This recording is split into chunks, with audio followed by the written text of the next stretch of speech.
పొలాలు కొట్లంటే బండేసుకెళ్తున్నాడు ఏంటి అనుకుంటున్నారా? ఏం లేదండి, పెనుగొండ అగ్రికల్చర్ మార్కెట్ యార్డ్ కమిటీలో మనకు మెంబర్ కింద అవకాశం వచ్చింది. సో ఇవాళ మీటింగ్ జరిగిందండి. ఏ పుంతలు అయితే బాగాలేదో, రైతులు ఇబ్బంది పడుతున్నారో ఆ పుంతలు ఐడెంటిఫై చేసి మనం లెటర్ పెడితే మనకు ఆ పుంతను కొంచెం గ్రావెల్ రోడ్డు కింద చేస్తారు.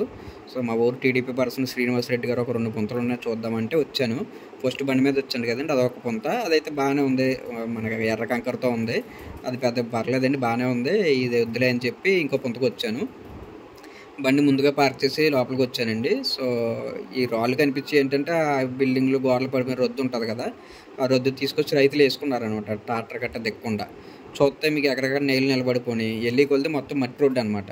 సో ఈ పుంతన ఆడుకుని ఇంచుమించు ఒక 350 ఎకరం ఉందన్నమాట. ఈ 350 ఎకరంలో పండించిన దాన్ని మెయిన్ రోడ్ దాకా వెళ్ళాలంటే ఇదే పుంత దారి. సో దారిలో రైతులు కూడా కనిపిస్తే వాళ్ళని కూడా అడిగాము, ఈ పుంత ఎలాగైనా చేసి పెట్టాలన్నారు. మన ప్రయత్నం మనం చేద్దామండి, లెటర్ పెడదామని చెప్పుకొచ్చాము. చూడాలండి. Thanks for watching.